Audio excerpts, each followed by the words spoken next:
Welcome back. I'm Gary Parr. And I'm Cindy Baldwin. And you're listening to the midweek version of Fiber Talk, the twice weekly podcast for needlework artists. Stitching and chatting again tonight. And I will admit right out of the gate, it's simply because I haven't had time to hunt down a guest. But we've had such fun stitching and chatting that, it's not a bad thing. Mm-mm. No. Nope. Tonight we're putting together an audience participation game, and that's all I'm going to say about it. So see if we can have a little fun, little audience participation with some photos. So, we'll just leave it there. So that's going to be tonight, and then we'll be stitching and just yakking as we have the last couple weeks.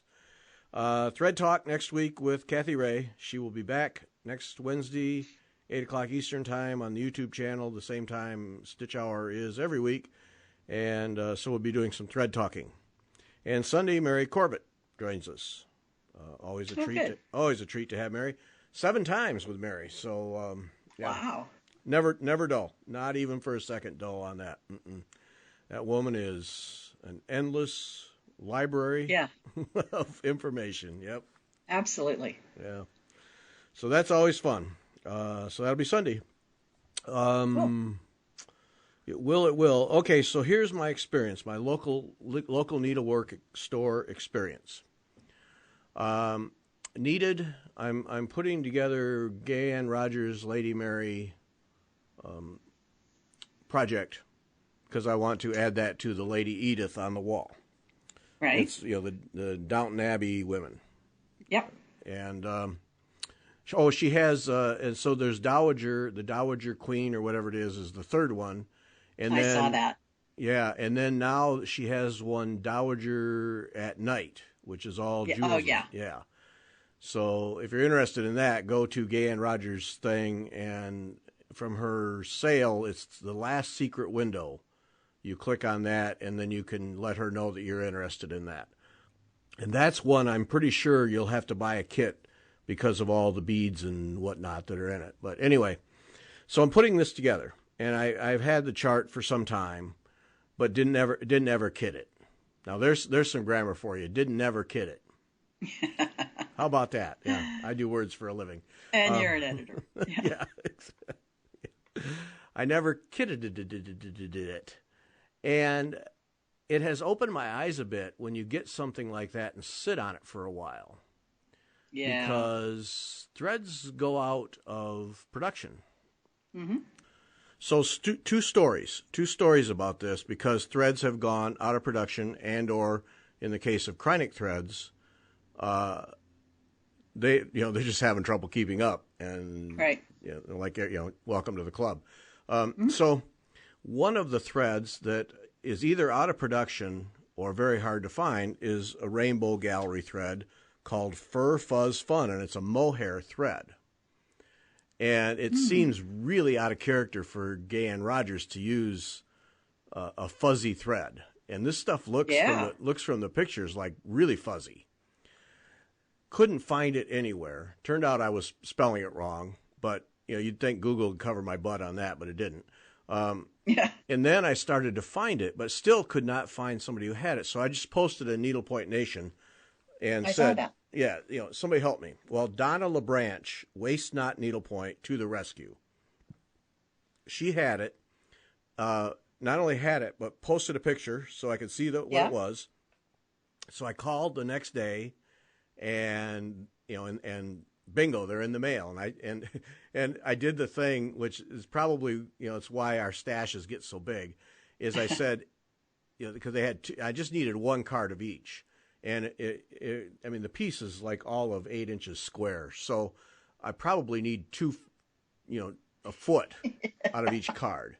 But I said to them, if you have 2 cards of each, send them.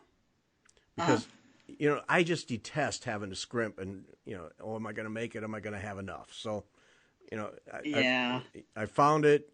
I'm going to be able to get the thread. Just make sure I don't come up short, Right. I'll find a use somewhere. So thanks to Donna LaBranch at Waste Not Needlepoint in Virginia, to the rescue. Saved it, okay? Yay. So, yeah. So that, and there's Needlepoint Nation for you. I mean, you see it all the time on Needlepoint Nation. I need this because anybody have it, and boy, there'll be 4 people lined up. Yep. Yeah. Yep. Send me your address. I'll put it in the mail today. Yep.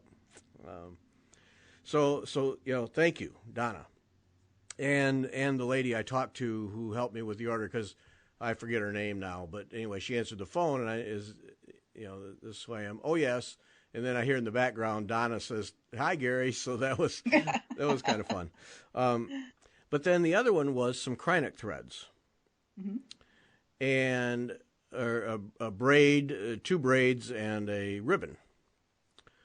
Okay. That's you could just smell it. The minute I saw those, I thought, oh, these are going to be hard to get. I just know they are. So I called Sign of the Arrow, which is a shop here in St. Louis. Painted canvas. Have you? Oh, you have. Okay. Yeah. Very nice shop. Yeah. Painted canvas. So, of interest, but a tremendous selection of threads. So I called them, and the lady who answered the phone was kind enough, and I called her about the Fur Fuzz Fun. That was the first one, because I thought, it's 7 or 8 miles away. I can go pick it up. Her first reaction was, ooh. And I just said, you just answered my question. Yeah, she says, I'm not even sure if that's made, but I'm pretty sure we don't have it, but I'll go look. And she went and looked, and she said, no. And she says, no, but I don't even know if that's made anymore. I said, okay, I'll hunt elsewhere. But then I said, do you have time that you could hunt down and see if you have these Krynic braids or Krynic threads? And she goes, ooh, again. And then, then the well-worn shop warning these days, their shipping is rather irregular, and all right, I'll go look. Well, she found 2 braids that were going to be close enough. They're grays, so, they're close enough. And so that worked in the ribbon. So, we put it aside. Sure. So I go in a couple days later, and I was looking, and I keep a supply of 18-count needlepoint canvas. I just keep a half yard, whatever, here at the house, because you just never know. Right. And I was looking for my roll, what I thought was a roll of 18-point canvas, and I chopped it up pretty well. So what I thought was a roll was, there's a couple pieces in there, but the rest of it's, those 2-inch wide by 6-inch long, that you can't use for much of anything. So while I was in the shop, I said, by the way, how much is a yard of canvas? And she looked at me like, what? And gave me the price. I'm embellishing this a little bit for interest, but she was terrific. And I said, all right, then give me a half yard, because it was going to be enough. I said, give me a half yard, because a half yard at full width is still a lot of canvas. Right. So she cuts that, and immediately, what are you making with this?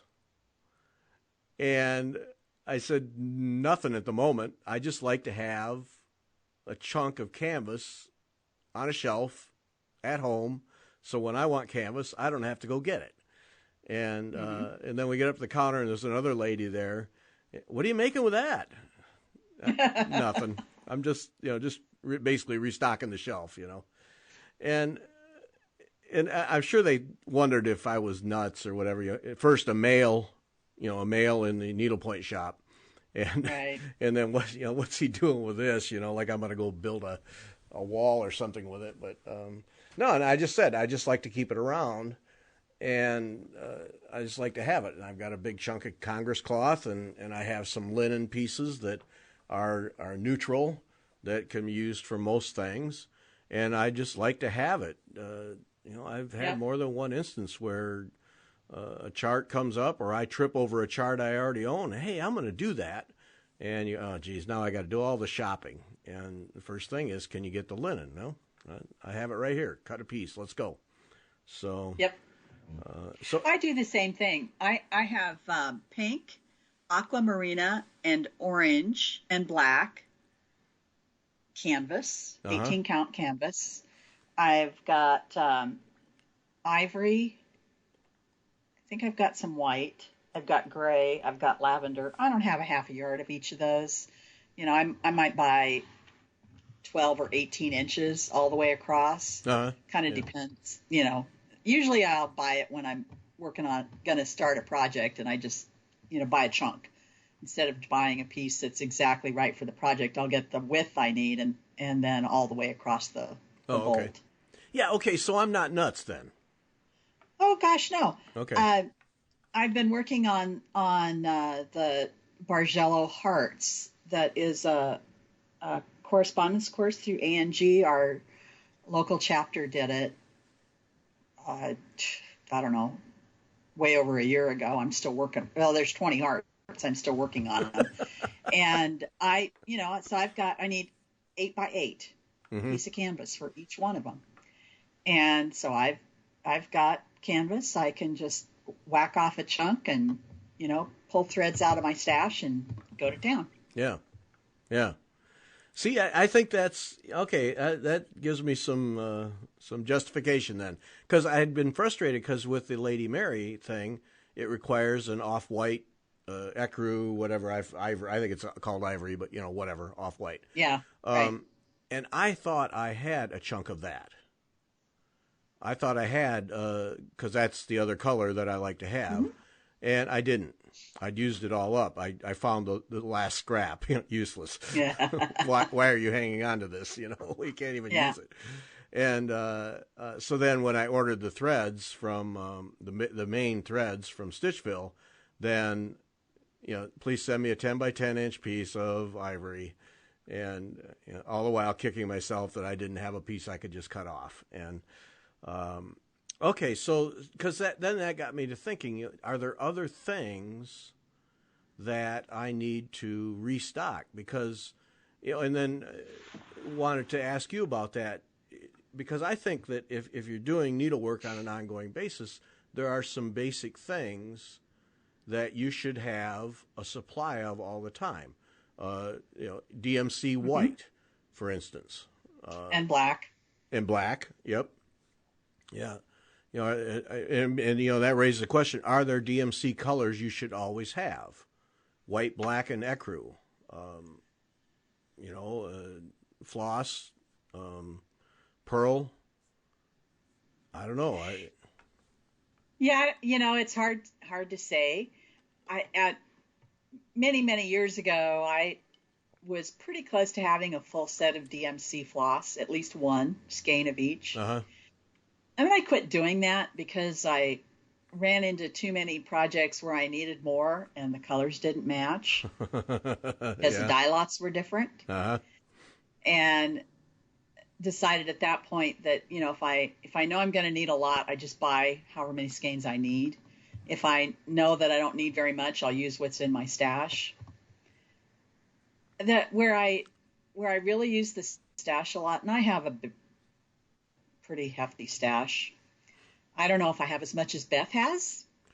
Well, that's a different league now. That's major league stuff there. So yeah, probably not. Yeah, but mine is pretty healthy, and I use it for things like, like the Hearts project. I just go find colors that I like and use the next. That's what I do the next heart on. Yeah. Or we did one of the correspondence courses for the Cyber Pointers group was the Candy Canvas Bowl by Carol Story, I think. And I didn't have the colors she used, so I just picked my own out of my stash.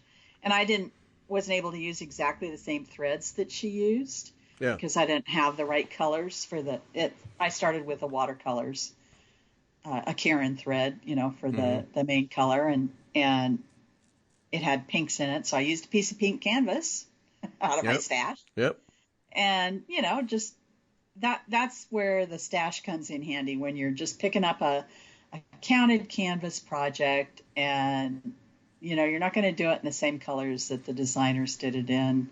You can go and find almost everything most of the time. Yeah. Sometimes I need to, to go get another thread to fill in, but a lot of the times I can just stitch right out of my stash for these kinds of projects. Yeah, and see, to me, that's that's, I don't even have a word for it, but it really is a plus, I think, to be able to do that and not to just go out and buy a bunch of stuff just to buy it, but accumulate over time. And then, you come up with a project. Hey, I'd like to do that. I have the chart. I'm going to change the colors because I have these colors and these threads, and this will work. And you're off and running, and it saves a trip to the store or whatever. And because usually you decide to start that project at 6:00 Saturday evening. Right, exactly. That's exactly when you start them. That's like yes, exactly. You can't get anything. Yeah. You can order stuff online, but you're not going to get it for a while. Right. Even if the store has it in stock, it's going to probably be a week. Yep. Before you get it, and by that time, you've maybe lost interest in it. Yeah. No. Or started something else that you did have the materials for. Right. No, so it was just to me, it was one of those. I'm just restocking the shelves here and so now I've got this great big chunk of 18 count canvas that I got to put into a plastic bag or something to keep it clean. But then I know at 6:00 on Saturday night, that's the hour. All right, we're writing that down. That's the moment that I see something and I want to do it. Or like I said, a chart that I have that I never kitted. Well.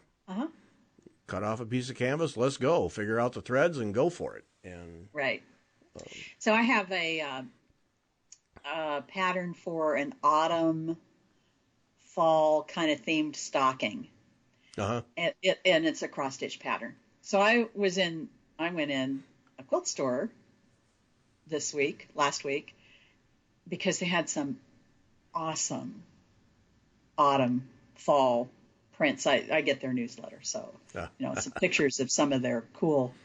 Oh my gosh, I wound up buying 4 pieces, a half yard of each, because I don't know how much I'm going to need to back the stocking, but I want to make sure I've got plenty. Right. And I got the same question: what are you going to do with this? Are you making a table runner? And I said, no, I don't quilt.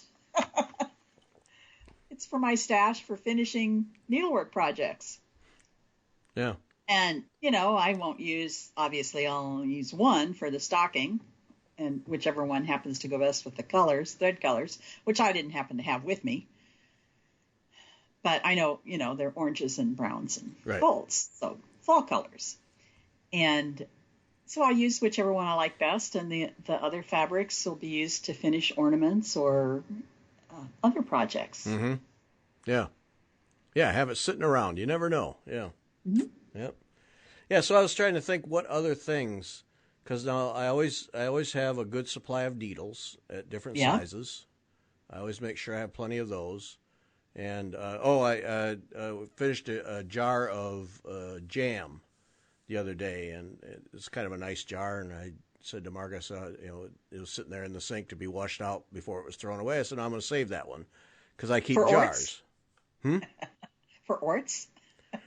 No, I have because you need something else to put orts in. I have ample supply of ort bowls. Thank you very much. But I keep, if there's a jar that looks kind of nice, I mean, this has kind of a gingham top on it, and it's got a nice shape to it. I'll keep them, and then you get beads or any number of things. Tacks, I've got a jar where all the tacks are in it, and so I have 4 or 5 jars that are sitting here that can be used for anything. I mean, I don't keep all the jars because that gets ridiculous, but you get a nice one. And beads are another thing that you should absolutely buy when you buy the pattern. There's a lot of Mill Hill beads that have been discontinued, and I mean just their standard beads, much less the specialty, the treasures, the crystals and things like that. I've learned that the hard way. And then the piece isn't that you saw. If you can't get things like beads, is not the same. It's not the same if you have to get some substitute, or you can't get anything to substitute, and then you're really stuck.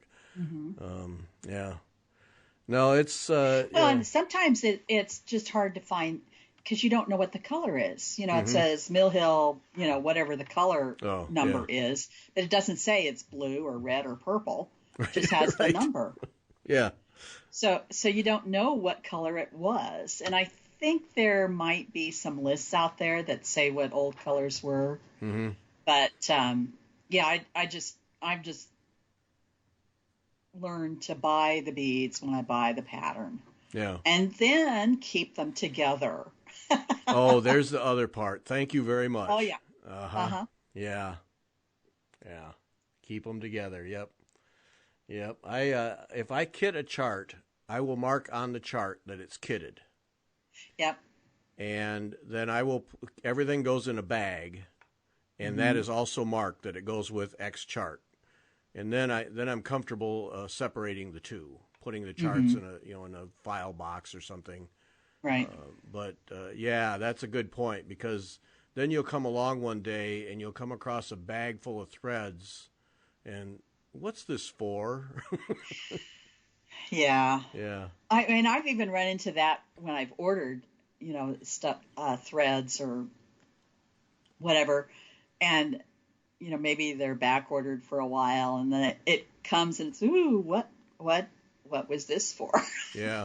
Yeah. So I've learned to keep a list of what I've ordered and what it's for, Mm-hmm. so that stuff comes in. Some stuff comes in right away, but a lot of times stuff is back ordered. Not most of the time. I don't really care. You know, I just want to get it so Yeah. that I've got it when I'm ready to start it.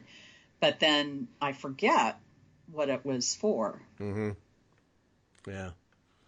And of course, to anyone listening to this for the first time, listen to us talk. Yeah, what is wrong with these people? They have so much stuff, they're forgetting what they have. Yeah. Well, stick Oh, around, I stick can't tell you around how long many times. enough. Oh yeah, I can't tell you how many patterns I've bought more than one of Oh, yeah. until I started keeping track on Mm-hmm. an app of which ones I've got, and then I have to remember to check the app. Yeah, that helps. Yeah, it's very helpful. Just, And books, you know, not necessarily needlework, but just books to read. uh-huh. And I bought multiples of books because I don't take the time to figure out if I've actually read it. You know, Yeah. oh, it looks good. A lot of times they'll issue a new edition, and the cover is different. Oh, You know, gotcha. so it looks like a new book. And an author you like must be a new book. So you get it and take it home, and then find out you've read it before. This sounds familiar. Wait, where did I read this? Yeah, that's the other book that's on your shelf. Yeah. Mm-hmm. Yeah. Yeah. Yeah. Uh, No, I've not made the mistake of buying the same chart twice. That doesn't mean that I'm exempt from that, because I have purchased the same threads multiple times and wondered why I have 6 of a color that I would, you idiot, check first. And but now I will say, and I'm very grateful for this, that one of the best sources of giveaway items for the Stitch Hour is people who have purchased the same chart twice. uh-huh. Yeah, it's an excellent source, and I appreciate it to everyone who's contributed, and anyone who wants to contribute the duplicate charts. Happy to have them as giveaways because yeah, it happens a lot. Yeah, yeah, Yeah. yeah. So no, it was just an interesting thing. What things do you have that you should keep in stock? One thing is twill for wrapping hoops. Yep. And stretcher bars. Yes. Oh, yeah. Stretcher bars. Yeah. There's one. Okay. A story. Lady Mary. This Lady Mary has been a story. Okay. So stretcher bars. I didn't even give that a thought. Because certainly I have a set of 9-inch stretcher bars that either have a project on them or are just sitting in a drawer. Certainly I have that. Of course. No, I have 8, 11, and 12. Not even tens, huh? No. I mean, you've got to be kidding me. So I had to order adjust-a-frame bars for that because I just kind of sat there. Well, certainly I have that. I'm going to mount the canvas, find the center, and start stitching. No, you're not, because you got nothing to mount it on. Nothing. It's just, And then I was telling Margaret I didn't have the 9-inch, and so I ordered them ordered the adjuster frames, and I said, I had 8, 11, and 12. Well, why? Then why didn't you get the 10-inch too, and just save yourself the trouble the next time? Yeah. Yeah. Why didn't I? It's just, yeah. So they're on the way too. Yeah, I'll start Lady Mary at some point. Yes. Jeez. Yep. So then the other question comes up, and I wondered about it because you have interesting interests. An editor would fix that. Wordsmithing there, right? Yes, an editor would fix that in the first edit. Yes. What do you listen to when you are stitching? Mostly podcasts or audio books when I run out of podcasts. But Okay. Mostly podcasts. Okay. And mostly science podcasts. And that's where the interesting interest comes in. Yes. Yeah. Mm-hmm. So science podcasts while doing needlework. There's a combination. Uh-huh. Yeah.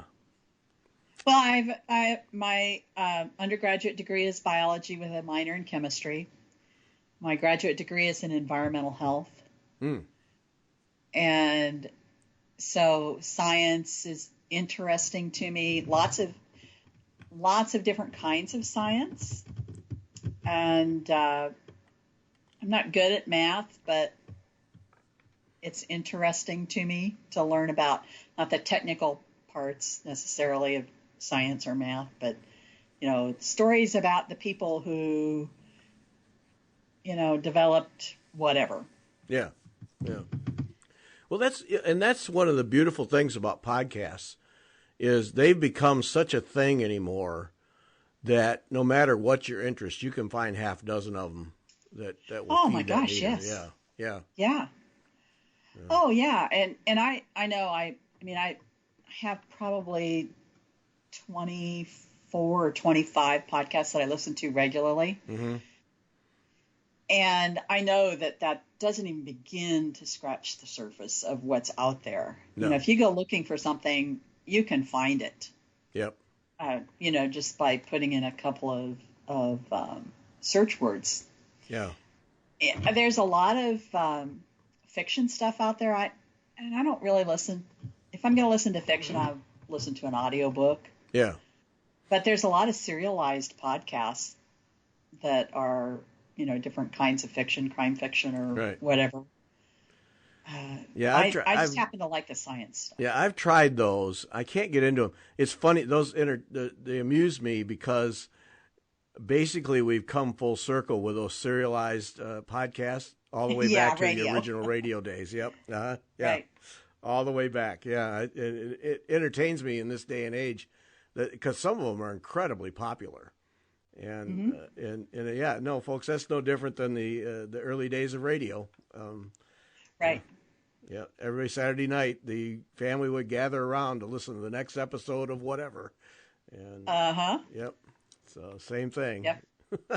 Yeah. No, that's it's pretty funny. Yeah, I have not done the audio books. Now, see, that's a weird thing for me because when I had a job at one point that required an hour commute each way, and I ate up that time with audiobooks. And and I really enjoyed them, and it killed off those hours on the expressway like nothing. I mean, just made them nothing. Right. And then I quit doing that, and I don't know why I don't do audiobooks now. Because there's a superb way to do it, and podcasts. Now, see, I'll do podcasts when I'm riding my bike on the trainer, or sometimes even out on the road. If I know that it's a zero traffic or low traffic ride, I'll do that. And then I listen to podcasts all the time when I'm driving or when driving by myself. When Margaret's along, then I don't. And then like if I'm doing house projects, I'll have those on in my head all the time because they really do. They feed that other side of the brain. And yeah, they're important, but I never do it when I'm stitching. It's weird. Hmm. Well, I do. I'll watch movies. I don't watch movies. I listen to movies, or other things on TV Yeah. from time to time. But the podcasts take me quite a while to get through because the science ones, especially, tend to be pretty long. Most of them are well over an hour. Oh, okay. Yeah. So they're they are a time commitment, and I used to listen to them when I was commuting back and forth to work. Yeah. And then I started working from home last year when everybody else did, and then I retired. So now I'm not out on the road all the time. Yeah. So I just switched to listening to them while I'm stitching. Right. Gonna have to give that a try. I have to break with my pattern because, see, when I set up my room here in the new place, one of the things I did was I put a TV in here because sports for me are ideal for stitching because you really only have to look up at certain moments, and then the rest of the time it's just getting the play ready, or in baseball, the interminable amount of time while the batter adjusts their glove and the pitcher wipes his forehead, and okay, now we're going to have another pitch. Okay, I'll look up for 3 seconds, and then we'll go back to it. And and drag racing is ideal for stitching because all of 4 seconds that they take to cover that 1,000 feet, and the rest of it is all the burnout and all the prep and blah blah blah blah blah. And you get a lot of stitching done watching drag racing. A lot of stitching, and because when they say, all right, they're staging, all right, I'll look up. 4 seconds later, okay, back to it. So yeah. I'm not really into sports, but I have friends that are, and they do the same thing. They'll put the hockey game on, or the football game, or whatever, or baseball game, and stitch to the game. Yeah. Because again, you don't have to really watch it. No. You can listen. And that's the key, and to anything on the TV is it has to be something where there's ongoing dialogue. Yes. Because if there's long stretches of silence, that means something's happening that's probably important, and you got to look up. Right. Yeah. And subtitles, no. No. No, and the movies that I watch are things that I've watched before that I'm familiar with, so I don't really need to watch them. I know what's happening. It's just something in the background. Right. Yeah, because I wonder how many people stitch in silence, are happy to just have silence. Seems like you have to have something else going on to keep that other side of the brain going, but I do. Yeah. I wonder if there are people who, there's so much noise in their lives that just to have pure silence is bliss. Or maybe music. Yeah. Now that would be an interesting list to develop. Who listens to what when they stitch? Because I was listening to a podcast the other day where the guest said she listened to Christian music. And because she had basically, it was a story about how she had used needlework to help her cure an incredible case of anxiety. And for her, it was Christian music. And then I got to thinking, all right, I can see that, though most modern Christian music is, to me, so trite that I got no interest in it. There's just no, it's just the same thing over and over. Could have written the lyrics myself. But then you look at classical music. Could you put on Mozart for 2 or 3 hours? I bet you could. Yeah. If you enjoyed that. I'd probably be more inclined to listen to 50s, 60s rock and roll and sing along. Yeah. Me too. Folk music, all of that kind of stuff. Yeah, me too. Yeah. The ones I want to meet are the people who listen to heavy metal. Yeah. Those are the stitchers I want to meet. I want to see what they do. Yeah, really. Head banging heavy metal while you're doing silk on 40 count linen. Yeah, there we go. There's a package. Yep. That seems kind of incompatible. It does. But there's somebody out there. There is. Oh, yeah, There sure. is. Yep. Yep. So, yeah, it's it'd be an interesting survey. Who listens to what, watches what when they do it. I got to give the audiobooks a try, because when I was doing that, the audiobooks, the only way to get them was through the library. You had to go check them out on CDs. Oh, yeah. Yeah, now, obviously, you don't have to do that at all, because with audiobooks and there's 2 or 3, and I got to believe through local library systems you can get a supply or tap into a recording. Absolutely. There's a couple of different apps that are for libraries, for audiobooks. Okay. And I can't tell you what they are off the top of my head because I don't use them. I purchase my audiobooks. Yeah. Usually. But yeah, there's several different sources. Yeah. Because that's a way. The thing about library is that, it's the same thing that you run into when you want a book. If somebody's got it checked out, you have to wait. Yeah. It works the same way for audiobooks. Which doesn't make any sense to me, but. Well, they only have so many licenses. So. Yeah, I suppose. Yeah. And the thing that I hesitate to do to use a library for audiobooks is getting through it. And I don't know how long they let you check them out for. I haven't really explored that. But I might not get through it in the amount of time that is allowed. Right. Yeah, that's where I tend, if I'm buying a book, whether it's on my tablet or a physical book, I tend to buy them for that very reason, because then it eliminates the pressure to get through it. Because I bought a book when we were coming home from Arizona here 3 weeks ago, and fired through half of it. And it's one of those books where I'm curious to see how it comes out, but it's not one of those you can't put down. Mm-hmm. And now it's been sitting there half read. You see, if it had been a library book, then I'd feel I really got to read it. And now it sits there half read, and I really am still curious, but I can feel it slipping away. Yeah. Eventually, I won't read it. So, it's just,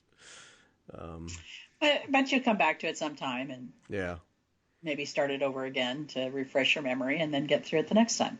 I'm pretty sure on this one I'll be able to pick up right where I left off and piece it back together. Yeah, it's not particularly deep.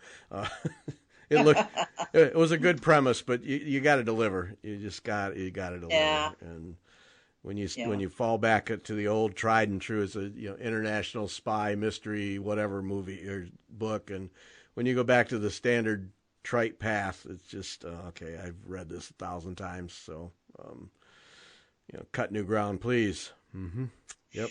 Well, that kind of takes us into one of the other topics that you had on our list, and that's finishing something. Yeah. Do we feel compelled to finish something? I almost always finish books that I'm reading. There's only been a very few that I have not finished because I just didn't like them or whatever. But there's been a lot of needlework projects that I started to learn a technique and did enough to know that I didn't really like the technique all that much, and so I didn't finish them. Yep. Yeah. It's kind of like a book, isn't it? Yep. I got out of it. Yeah. I don't like this. And yeah. Yeah. And so we shouldn't feel bad about that. No. There's nothing wrong with trying something and deciding that you don't like it and not spending your time. I don't want to say wasting your time, but not spending your time finishing it when, you don't really like it. Right. I don't think you ever waste time doing stitching, whether you finish it or not, because you're always going to take something out of it. Agreed. Yeah. No, I don't think it's ever a waste of time. And, and I think it's perfectly legit to just quit on a project. Just say, I'm done with it. Mm-hmm. But then, all right, so then when you quit on a project, and that's not the right phrasing, when you decide you no longer want to finish a project, what do you do with it? Do you store it away hoping it'll come back to you one day? Do you tear it apart and save the pieces for something else? It depends on how much I've done on it. If it's something that takes up a fair amount of the fabric, I'll probably just throw it away. Okay. Or, sometimes somebody else might be interested in finishing it. So the Embroiderers Guild that I belong to has a garage sale every other year. Oh. And a lot of times people will, say, oh, yeah, I'm not going to finish this, but maybe somebody else would be interested in finishing it, so they donate it to the garage sale. And the proceeds go to the chapter. So it's a fundraiser for the chapter. Yeah, that's a good thing. Yeah. And I don't know how often people actually do pick up a project and finish it, but I know that, some people do. Mm-hmm. Now, see, that's a good contribution. It lives on in some way. Right. Yeah. Right. If it's something that I didn't do very much on, and I know that I'm never going to finish it, I might, and there's enough of the fabric left that I could use something else, I might take the stitching out, or I might just cut that piece off and get rid of it. I mean, you can always use little pieces of fabric for bookmarks and pin cushions and, all kinds of stuff like that. So have you powered through a project that you really just don't want to finish just because it's there? No, I can't think of one that I have pulled pieces out years after I started them and finished them. Mm-hmm. Well, okay. Some of that was because it was a class that I took that I was a intermediate or an advanced class that I shouldn't have been in. Uh-huh.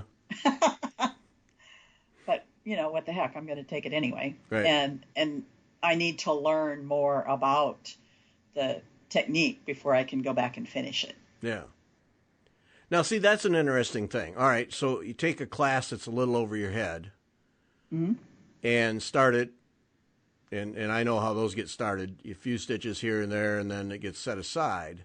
Mm-hmm. So then as you're doing other things, is that in your mind at some day, this technique will help me with that one, and it kind of becomes that Emerald City down the road that you could get to? No, it's not that. Okay. I don't. It's All not that planned. It's just like, oh, I think I can finish this now. Mm-hmm.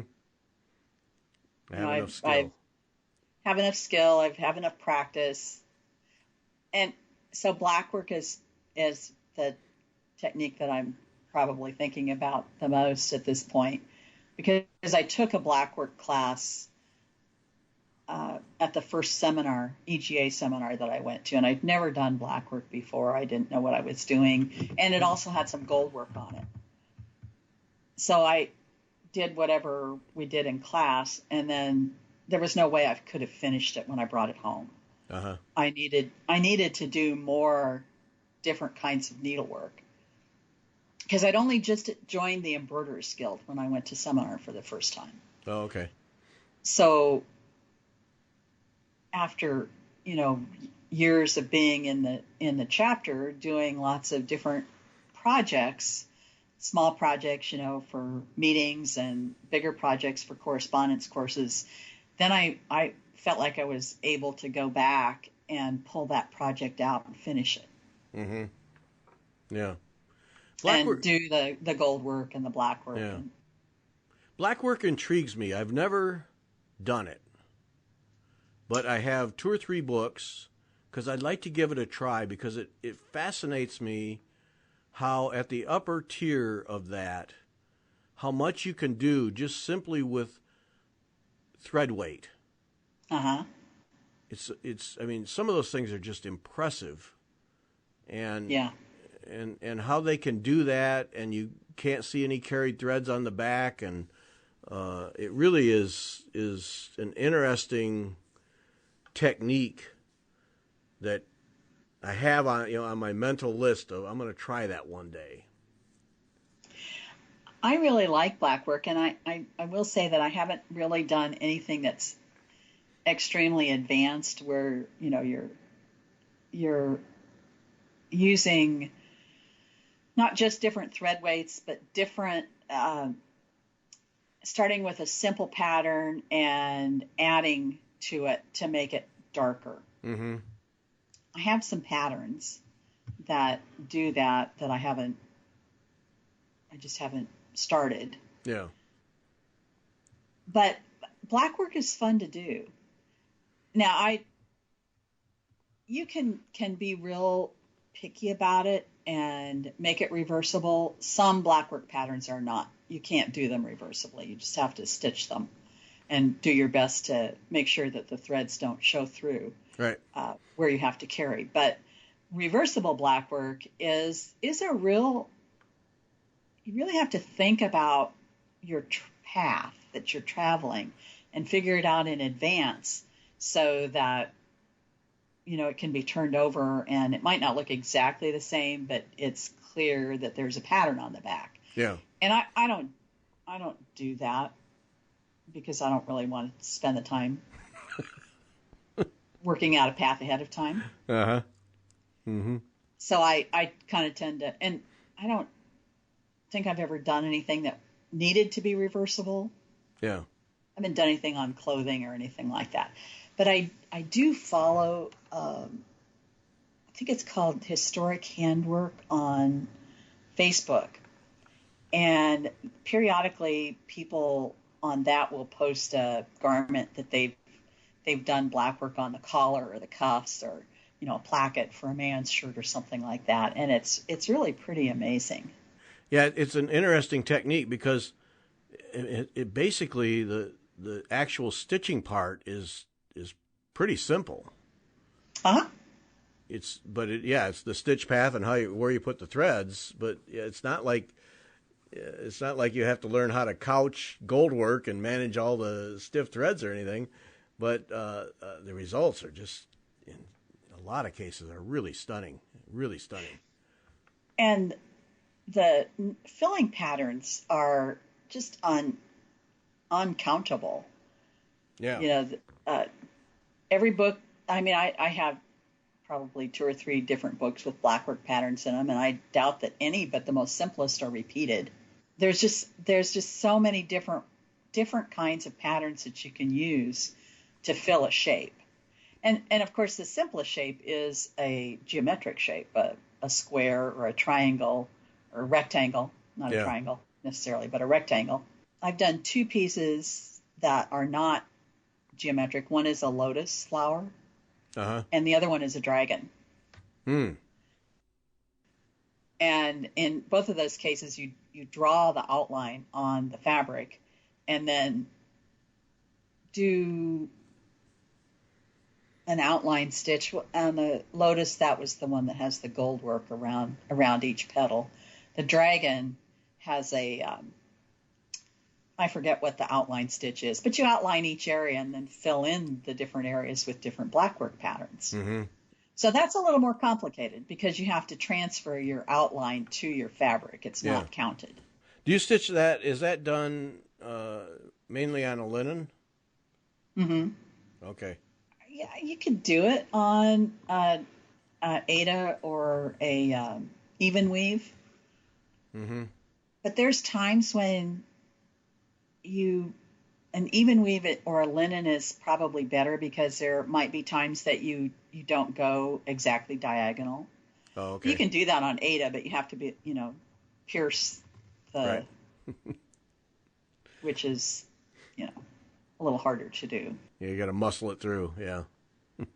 Mm-hmm. Yeah. I think, I forget who it is. I think it might be Anne Strike Kurtz. Did a book about blackwork on canvas. I can't remember the name of it, but one of the things that she explained in that book is how to do blackwork on canvas without carrying your threads across the open part of the canvas, which would be even more of a challenge than doing it on linen. Oh yeah, yeah.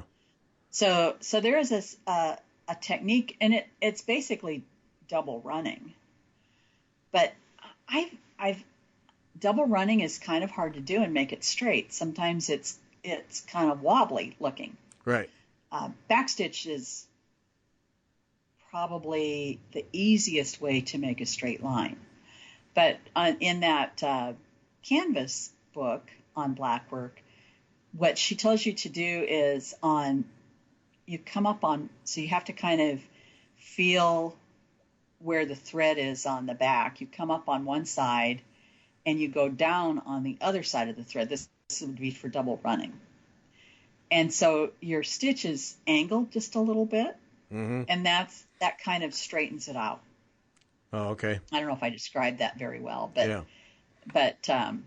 yeah, you can do blackwork on Congress cloth or on canvas too, as long as you pay attention to where your stitches are going, and so that they're not going to show through. Yeah, I got to give this a try, because I mean, that's my general approach to is figuring out a stitch path. I tend to do that for everything, so that would not be foreign to me at all, and I really like the way this stuff looks. It's really great. Well, I do that too, figuring out a stitch path, but with blackwork sometimes it's a long stitch path. Oh, it's a stitch journey. Okay. Yeah.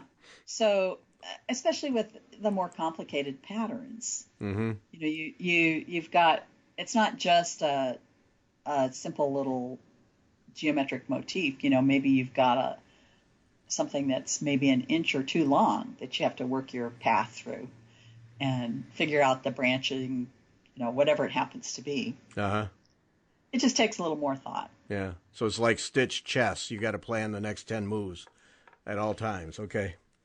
All right. That could be fun. Yeah. That could be fun. Yeah. Yep.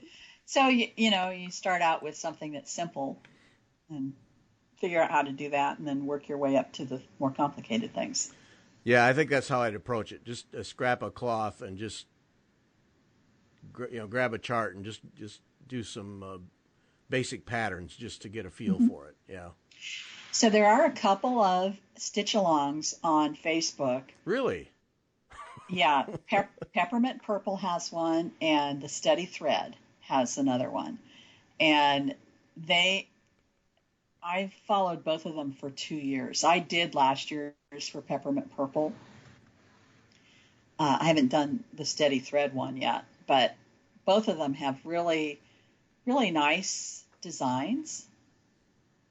Not just for the stitch-alongs are free, but they also have really nice patterns that you can, do black, some of it can be more complicated, but they tend to be more of the geometric, not so much of the Jen Goodwin kind of thing. Yeah, yeah. Where it's a lion and it's all done in blackwork. I know. Yeah, I have that book. That's one of my blackwork books. Oh, man. I have that book too. That's one you just look at a lot. Yeah, and drool over. Yeah. Oh, man, that stuff is amazing. Just amazing. Yeah. Yeah. What, the lion was the one she did negative space, or how did she do that? The complete reverse of what you'd normally do. And she frightens me. She's really good. She is really good. Yeah. All right. That gives me, All right. I got to move that up the list, I think. Give that a try. Just grab a scrap of cloth and just play with it and see what happens. Yep. Yep. I think so. All right. We're going to have to call it here. We are. Okay. All right. So tonight, join us. A little audience participation game. Could be a lot of fun or really boring. You just never know how it goes. But join us 8 o'clock, 8 o'clock Eastern time on the YouTube channel, and bring your friends. Mary Corbett on Sunday. Always a treat to chat with Mary. Thanks for listening. Bye.